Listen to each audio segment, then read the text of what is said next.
What happens when the most feared, unimaginably wealthy alpha in the realm buys a bride for just 7 days? He was only supposed to use her to secure his empire at the royal summit. But by dawn of the second day, he burned the contract and locked the castle gates. The year was 1342, and the kingdom of Ethelgard was ruled by two things: the royal crown and gold. Lord Desmond Cromwell possessed more of the latter than the king himself. As the alpha of the Obsidian Peak Pack, Desmond controlled the northern silver mines, the vital iron vein trade routes, and a fleet of merchant galleons that stretched across the sapphire seas. He was, by modern terms, a billionaire tycoon wrapped in velvet and steel, a man whose mere growl could tank the economy of a neighboring province. Yet, for all his immense wealth and the terrifying size of his dark-furred wolf, Desmond faced a singular, infuriating obstacle. The Lycan monarch, King Edward, had summoned a grand summit. A new treaty was to be signed, one that would grant Desmond total monopoly over the western ports. But King Edward, an aging traditionalist, decreed that no alpha could hold the title of High Warden of the West unless he was settled, mated, and proven to be a stabilizing force in the realm. An unmated alpha was a wild card, a beast driven by bloodlust and unpredictable territorial urges. Desmond needed a Luna, not a real one. The goddess hadn't blessed him with a fated mate, and he had no time for the weeping, grasping noblewomen who threw themselves at his iron-tipped boots. He needed a brilliant, believable fake. He needed a woman desperate enough to take his gold, smart enough to play the part, and weak enough to be easily discarded when the week-long summit concluded. Enter Rosalind Croft. The Croft estate was a decaying monolith of crumbling stone and dead ivy. Rosalind's father, Lord Peter Croft, had been a notorious gambler who lost his family's fortune to the Copper Guild before drinking himself into an early grave. Now, 20-year-old Rosalind was left to fend off ruthless debt collectors while trying to afford a highly skilled apothecary for her desperately ill younger sister, Clara. Rosalind was a wolf, technically, but her bloodline was so diluted and starved of magic that she had never shifted. To the elite packs, she was practically human, scentless, powerless, and invisible, which made her the perfect pawn. Desmond's beta, Thomas Finch, had found her shivering in the market, trying to sell the last of her mother's silver hairpins. Within the hour, she was standing in the cavernous, firelit study of Desmond's fortress, Castle Wyvern. Rosalind kept her chin high, though her knees trembled beneath her threadbare wool dress. The room smelled overwhelmingly of crushed pine, winter storms, and the sharp, metallic tang of blood, the oppressive scent of a dominant alpha. Desmond sat behind a massive desk carved from a single slab of black oak. He did not look like a businessman. He looked like a warlord. Broad-shouldered, clad in a tunic of dark leather and charcoal velvet, his face was a portrait of harsh, aristocratic cruelty. His eyes, however, were a striking, piercing amber. 10,000 gold sovereigns. Desmond's voice was a low, vibrating rumble that seemed to rattle the very marrow in Rosalind's bones. 5,000 transferred to the Copper Guild today to clear your father's name. 5,000 upon your return to secure your sister's health.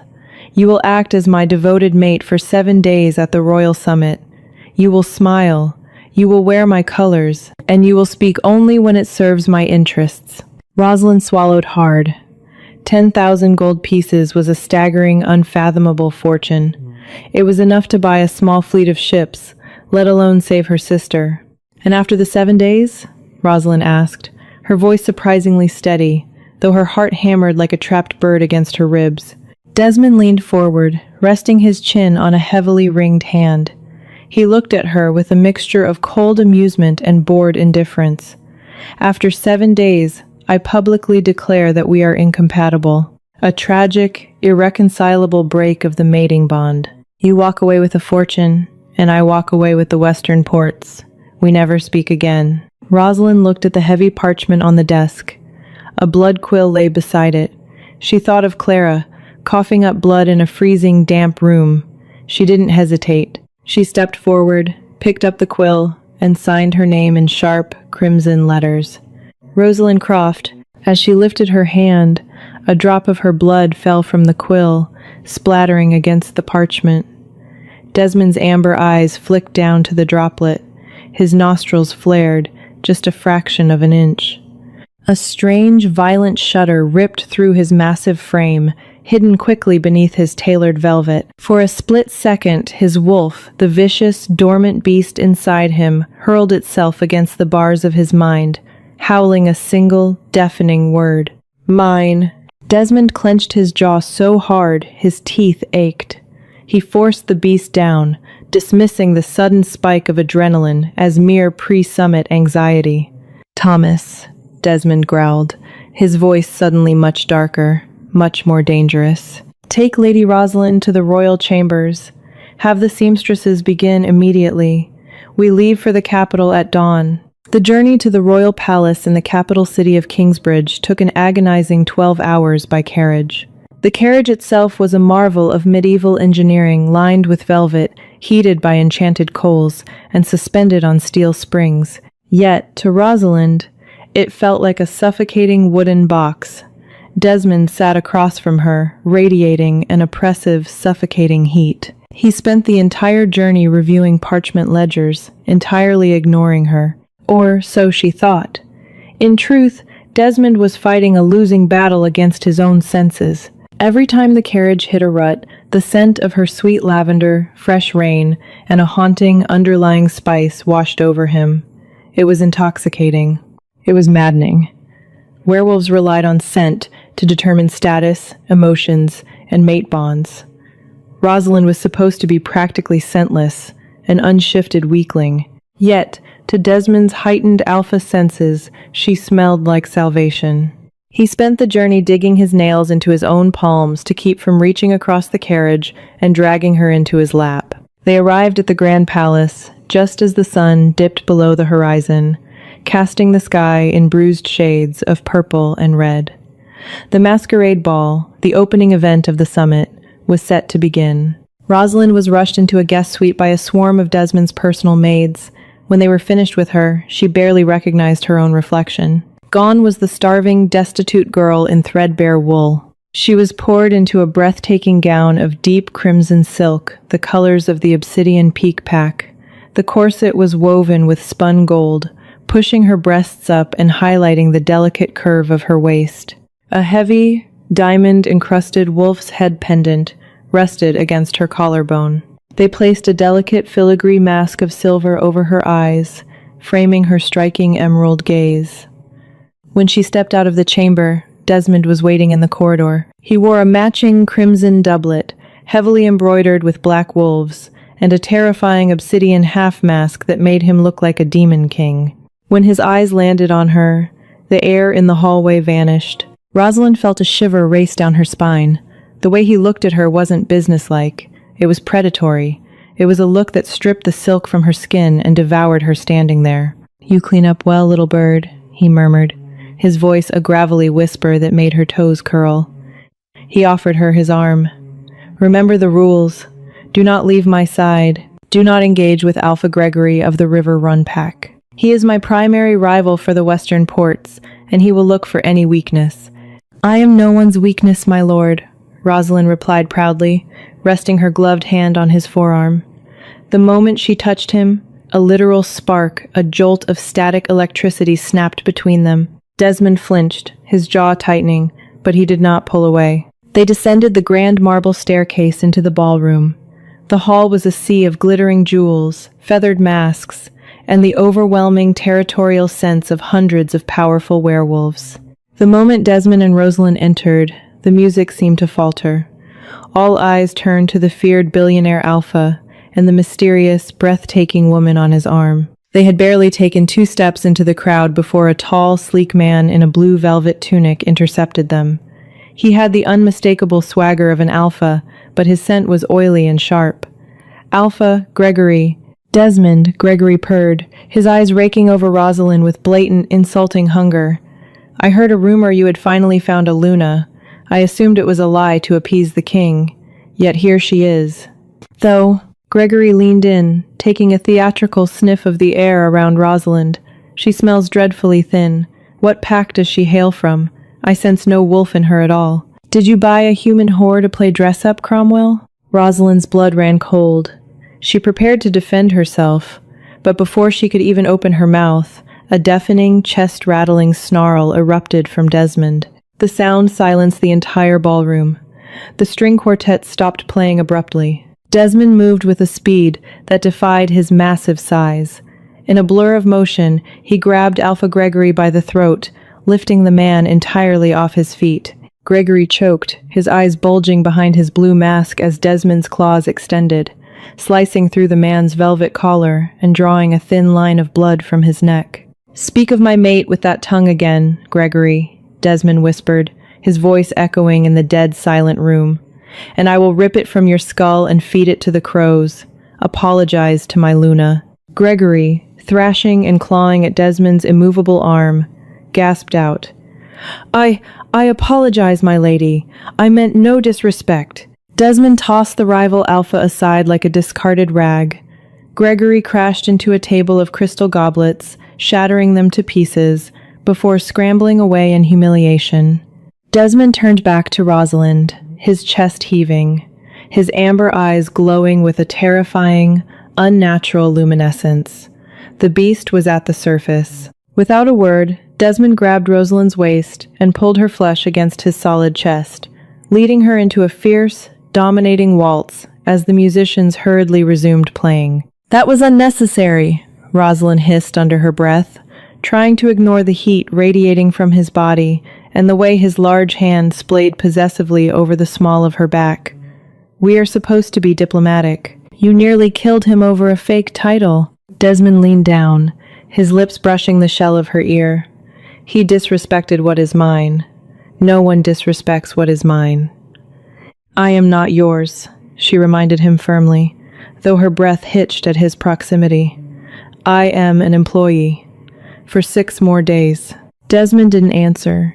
He simply pulled her tighter, his wolf purring a dark, violent melody in his mind. 6 days, she thought. But as Desmond stared down at her, inhaling the scent of lavender and rain, he made a silent, unbreakable vow to the goddess herself. She is never leaving.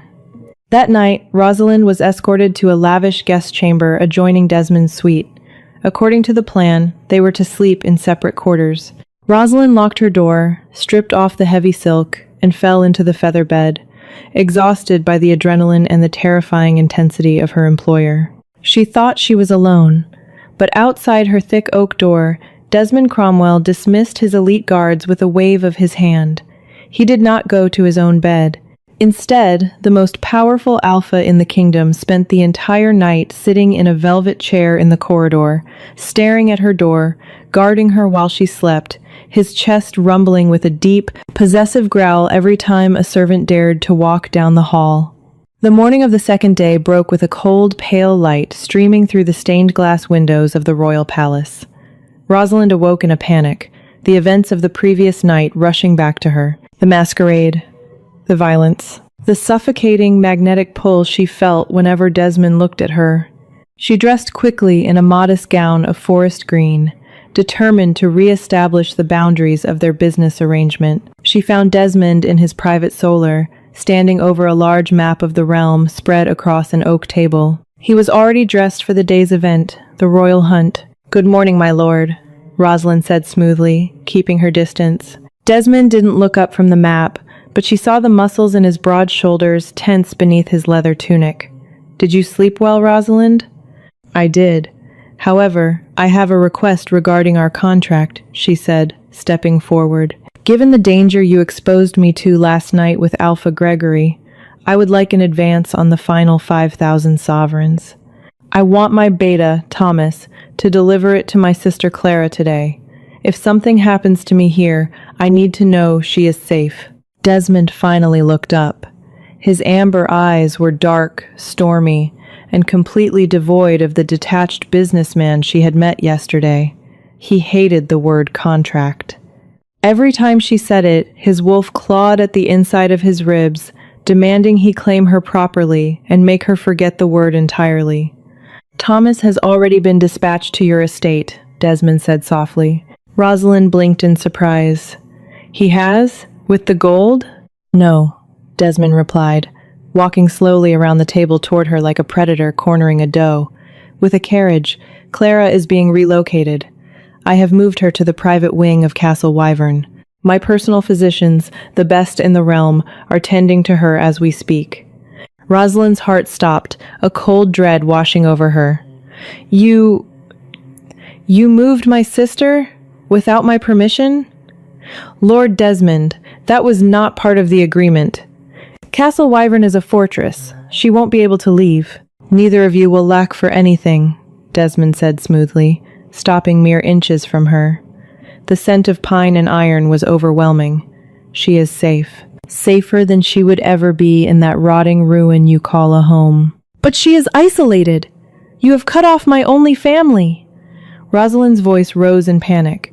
She was beginning to realize the trap she had walked into. "This is just a job. When the week is over—" "Dress for the hunt," Desmond interrupted, his voice dropping to a terrifyingly soft octave. He reached out, his leather-clad fingers gently tracing the line of her jaw.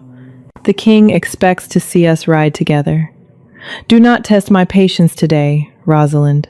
Fuming, terrified, and utterly outmaneuvered, Rosalind complied. The royal hunt took place in the sprawling, mist-shrouded Kingswood.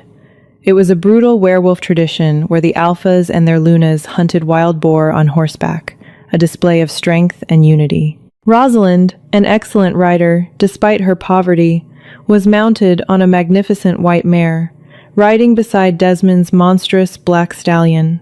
The woods were thick, the canopy blocking out the sun. The sound of hunting horns echoed through the mist. In the chaos of the chase, as hounds barked and wolves howled in the distance, Rosalind's horse was spooked by a sudden movement in the underbrush. The mare reared, separating from Desmond's flank and bolting down a narrow, rocky ravine. Rosalind fought for control, finally bringing the terrified horse to a halt near a rushing creek. Before she could turn back, 3 riders emerged from the fog, blocking the path. It was Alpha Gregory, accompanied by 2 of his hulking betas. "Well, well," Gregory sneered, his horse stepping closer. He still wore the bandage on his neck from Desmond's claws. The fake Luna, all alone. "Did your master grow tired of his shiny new toy already?" "Let me pass, Lord Gregory," Rosalind demanded, keeping her chin up, though her hands shook on the reins. "I don't think so," Gregory smiled wickedly. "I did some digging this morning.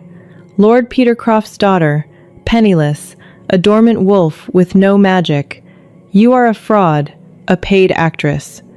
If I bring you to the king right now and force you to confess, Cromwell loses the western ports, and he loses his head for treason." Gregory reached out to grab her reins. He never made it. A massive, terrifying roar shook the very leaves from the trees. A blur of black fur and unbridled fury launched from the ridge above them. Desmond had not just ridden after her, he had shifted.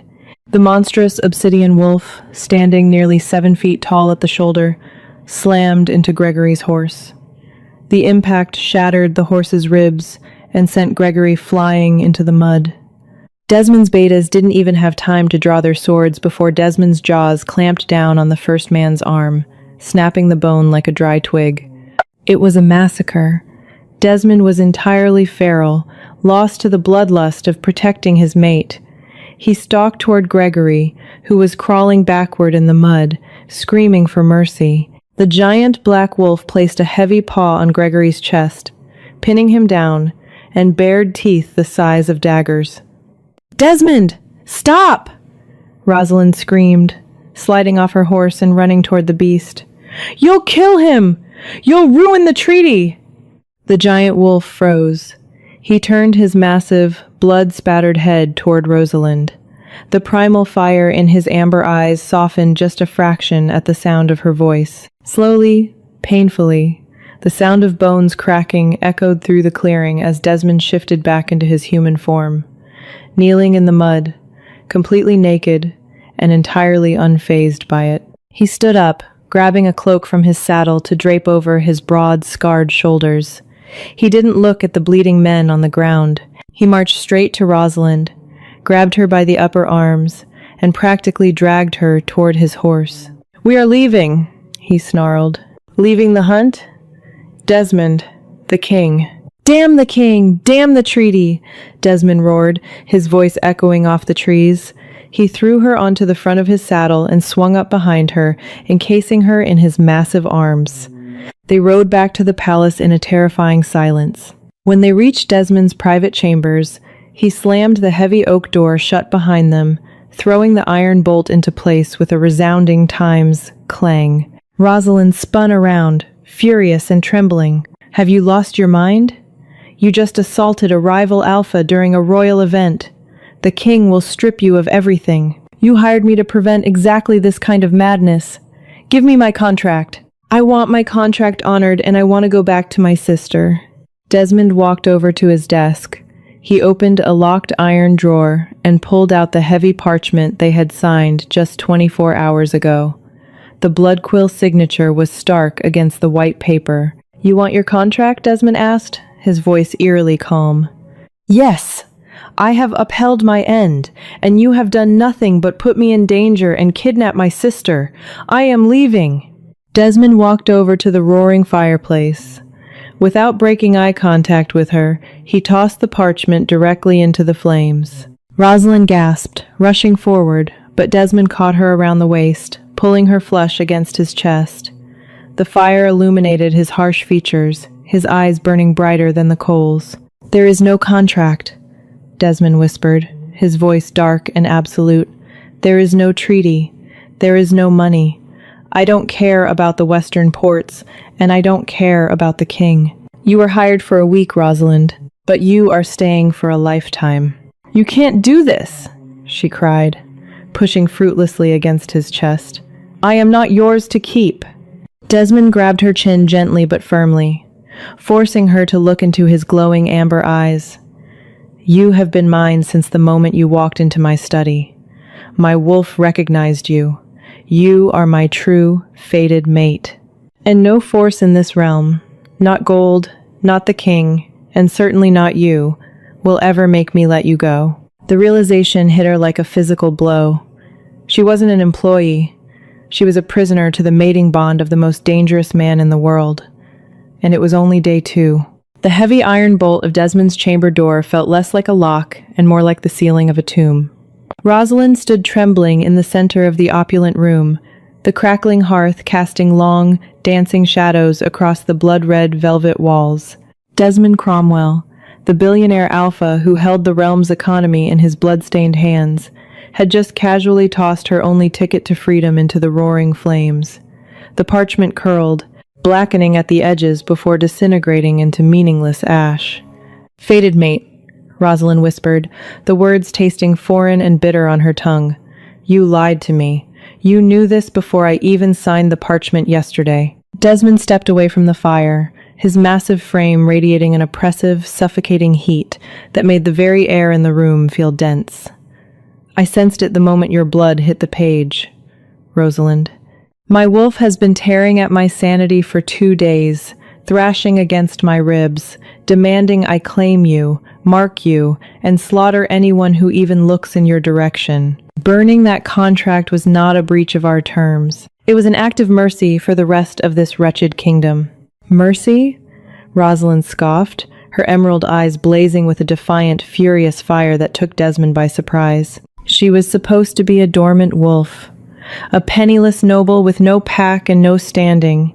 Yet she looked at him not with the expected terror, but with absolute, unyielding fury. "You have taken my sister. You have erased my autonomy. I will not be a captive breeding mare for the Obsidian Peak Pack, Desmond. If I am truly your Luna, you will treat me as an equal. If you lock me away in a gilded cage, I swear to the goddess, I will find a way to destroy your empire from the inside out." A low, vibrating rumble erupted from Desmond's chest. Not a growl of anger, but a dark, terrifying purr of pure, primal arousal. He stalked toward her, closing the distance until his broad chest brushed against hers. He leaned down, his lips grazing the shell of her ear, his breath hot against her skin. Destroy it, little bird. Burn it all to the ground. Ruin my ledgers, sink my ships, burn my mines. As long as you are ruling the ashes by my side, I do not care. Before Rosalind could even begin to process the sheer madness of his devotion, 3 sharp, thunderous knocks shattered the heavy tension in the room. Lord Cromwell, a booming voice echoed from the stone corridor. By decree of King Edward, unbar this door immediately. Desmond's amber eyes snapped back to a cold, calculating baseline. The feral beast receded, replaced instantly by the ruthless billionaire warlord. He adjusted his velvet tunic, his jaw clenching so hard a muscle ticked in his cheek. Enter. The heavy oak doors swung inward, revealing 6 heavily armed royal guards. Flanking them was Lord Harrison Locke, the King's Grand Inquisitor, a severe skeletal man with sharp cheekbones draped in robes of deep violet. Beside him stood Lady Victoria Kensington, a notoriously wealthy widow and a ruthless social climber who had been aggressively attempting to wed Desmond for the past 3 years. Victoria's smile was thin, venomous, and dripping with triumph as she looked at Rosalind's disheveled state. Lord Desmond, Harrison Locke sneered, holding up a heavy scroll of royal parchment sealed in blue wax. Alpha Gregory has formally petitioned the crown. He claims you assaulted him in the Kingswood without provocation. Furthermore, he formally accuses that your mate is a fraud, a human purchased to bypass the treaty laws and steal the western ports. You are summoned to the Great Hall, immediately. Desmond's claws instinctively elongated, slicing deep into the palms of his own hands, to keep from lunging forward and tearing the Inquisitor's throat out. My Luna is fatigued from the hunt and the stress of Gregory's ambush. Tell the king I will address these baseless accusations on the morrow. Now get out of my chambers. The king does not wait, Cromwell, Victoria Kensington purred, her eyes raking over Rosalind with utter disgust. If she is truly your fated mate, she will have no trouble passing the trial of the Silver Chalice. Unless, of course, the great Alpha of the North is afraid of a little blood test. Rosalind's blood ran cold. The trial of the Silver Chalice was an ancient, brutal lycanthrope ritual used to root out false claims to nobility. It was a barbaric practice, often fatal to those who lacked true lycan magic. To ensure there was no misunderstanding, Inquisitor Harrison coldly recited the ancient statutes, unrolling his parchment with a sharp snap of his wrists. The brutal trial demanded a blood offering. If authentic, their blood would merge harmoniously, surging the Luna with restorative magic and granting the Alpha total dominion. But if fraudulent, the boiling silver would lethally burn the impostor from the inside out, ending with the Alpha's execution for royal treason.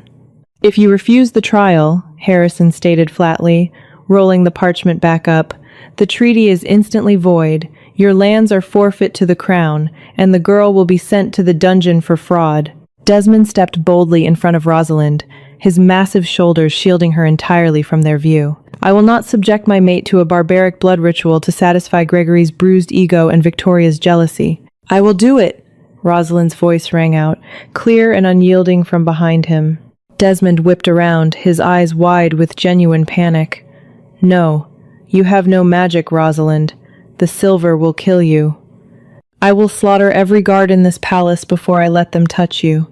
He communicated through their burgeoning mind link, a desperate, frantic intrusion in her thoughts that felt like a sledgehammer against her skull. Rosalind reached out, boldly intertwining her delicate fingers with Desmond's massive, scarred hand. She squeezed tightly, looking up into his panicked amber eyes. You said I was your fated mate, Desmond. You burned my contract. You burned my way out. If you believe what you say, then trust me. If you don't, we are both dead anyway. Turning back to the Inquisitor, Rosalind lifted her chin, exuding a regal grace she didn't know she possessed. Lead the way, Lord Locke. The Great Hall of Kingsbridge Palace was an architectural masterpiece of vaulted ceilings, towering marble pillars, and massive stained glass windows depicting the brutal, bloody history of the Lycan kings. Tonight, it was packed to the brim. The entire royal summit, Hundreds of the most powerful, ruthless werewolves in the continent had gathered in the gallery to witness the potential downfall of the billionaire Alpha, who held their debts. King Edward sat upon the ironwood throne, looking ancient, weary, and deeply troubled. Alpha Gregory stood at the base of the dais, his neck heavily bandaged from Desmond's claws, a smug, victorious grin plastered across his bruised face. As Desmond and Rosalind walked down the center aisle, the crowd parted, whispering viciously behind feathered fans and velvet cloaks. Desmond held Rosalind's hand in a vice grip, his entire body rigid, vibrating with a lethal, coiled energy. He was already calculating the exact distance to the nearest exits, mapping out the weak points in the Royal Guard's armor, preparing to shift into his monstrous form and fight their way out the moment the trial went awry. In the exact center of the hall stood a lone marble pedestal bearing a massive, ornate chalice forged from pure, consecrated silver. Beside it stood Priestess Morgana, an ancient seer draped in gray robes, holding a jagged obsidian dagger. Lord Desmond Cromwell, King Edward's voice echoed through the cavernous hall, heavy with authority. You are accused of deceiving the crown to seize the western ports. This woman is said to be a dormant, magicless outcast from a ruined house, not a true Luna. The chalice of the ancients will reveal the truth. She is my mate, Desmond roared, his voice carrying the terrifying resonance of his alpha command, shaking the crystal chandeliers above. If she is harmed by this farce, king or not, I will burn Kingsbridge to the ground and slaughter everyone in this room. Frightened gasps rippled through the nobility. Threatening the king in his own hall was high treason. The royal guards placed their hands on the hilts of their broadswords. Rosalind stepped forward, gently pulling her hand from Desmond's iron grip. She walked to the pedestal, her spine straight, ignoring the stinging sneer of Lady Victoria in the front row. Priestess Morgana took Desmond's hand first. With a swift, practiced motion, she sliced his palm with the obsidian blade. His dark, thick, alpha blood dripped steadily into the silver bowl, hissing faintly against the metal. Then, the priestess turned to Rosalind. This is it, Rosalind thought, her heart hammering against her ribs like a trapped bird. Either I am truly his, or my blood boils and I die right here on this floor. She held out her trembling hand. The cold obsidian blade sliced through her pale skin. It stung sharply, and brilliant crimson droplets fell, mixing with Desmond's blood in the bottom of the chalice. Silence descended upon the great hall. A suffocating, absolute, terrifying silence. For 3 agonizing seconds, nothing happened. Gregory's smirk widened into a triumphant laugh. You see, Your Majesty? Nothing. The silver rejects her entirely.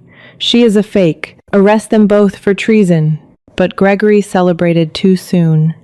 A sudden, blinding hiss erupted from the chalice, a sound like 100 serpents striking at once. The silver did not boil with rejection. Instead, the mixed blood began to glow, first a faint, flickering amber, matching Desmond's eyes, and then a brilliant, blinding, incandescent white gold. The light was so intense, so piercing, that King Edward had to throw his arm up to shield his eyes. The heavy silver chalice began to rattle violently on the pedestal, the marble cracking beneath it. Then, the twist no one saw coming unfolded. The gold light shot up from the bowl like a tether, latching onto Rosalind's bleeding arm and sinking directly into her veins. Rosalind gasped, her back arching unnaturally, as an explosive shockwave of pure, ancient magic blasted out of her body. The concussive force of her aura shattered the massive stained glass windows of the great hall, raining colorful shards of glass down upon the screaming nobility.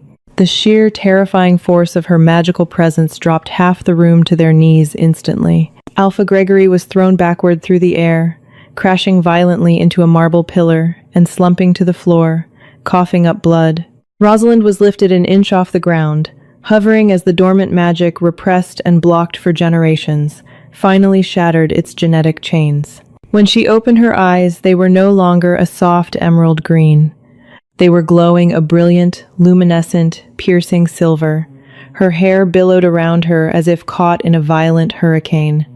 By the goddess, Priestess Morgana whispered, falling flat to the floor in absolute prostration, weeping at the sight. The silver aura, the lost bloodline of the winter-born queens. The great hall erupted into pandemonium. Rosalind Croft wasn't just a werewolf. Her diluted bloodline was a masterful, centuries-old lie, fabricated by her ancestors to hide them from a historical massacre. She was the direct, unquestioned descendant of the original Lycan queens, possessing a magic so pure, so ancient, and so dominant that it made even King Edward's royal aura feel like a flickering candle next to a blazing sun. Desmond stared at her, completely awestruck. The beast inside him, the violent, feral wolf that recognized no master, wasn't just purring, it was weeping in reverence. The billionaire warlord, the most feared and ruthless man in the realm, dropped heavily to one knee before her, bowing his head in absolute submission.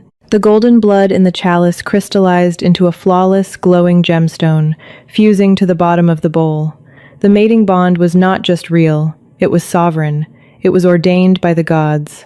Rosalind slowly descended back to the floor, her bare feet touching the cold marble. The glowing silver in her eyes slowly faded back to a vibrant, electric emerald, though the raw power still hummed beneath her skin. She looked around the room at the terrified, kneeling nobles, and then her gaze locked onto Alpha Gregory, who was whimpering and bleeding on the floor.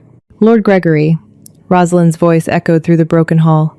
It carried a strange, terrifying, dual-toned resonance, her soft human voice layered over her newly awakened, monstrous Lycan spirit. "You have insulted my Alpha.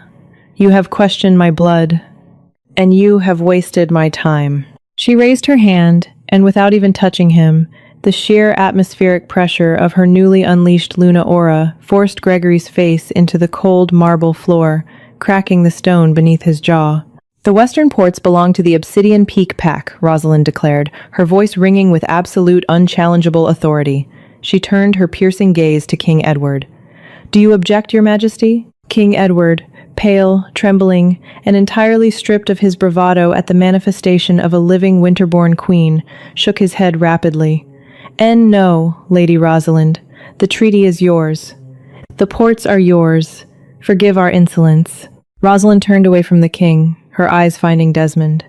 She walked over to him, reaching down to gently place her healed, unblemished hand under his sharp chin, lifting his gaze.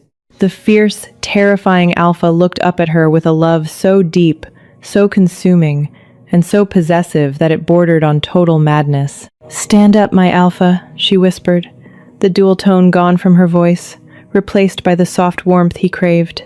Desmond rose to his full, towering height. He wrapped his massive arms around her waist, pulling her flush against him and burying his face in the crook of her neck. He inhaled deeply, taking in her scent, which had blossomed from simple, pleasant lavender into an intoxicating aroma of winter storms, crushed diamonds, and absolute power. "We are going home," Rosalind said softly, stroking the back of his dark hair as he held her tight against his thundering heart. "I have a sister to see, and you have an empire to run." They walked out of the great hall together, their hands intertwined. The royal guards parted like the Red Sea. Nobody dared to speak. Nobody dared to breathe. They had arrived at the royal summit just 2 days ago as a ruthless billionaire and his purchased, destitute, fake bride. They walked out as the undisputed, terrifyingly powerful king and queen of the West, bound by a contract of blood, magic, and destiny that not even the gods could ever break. Did this epic royal twist leave you completely speechless? If you loved watching Rosalind unlock her ultimate power and force the most dangerous Alpha to his knees, smash that like button. Subscribe and turn on notifications so you never miss our daily romance dramas. Share this with a friend who needs a gripping werewolf story right now. Thanks!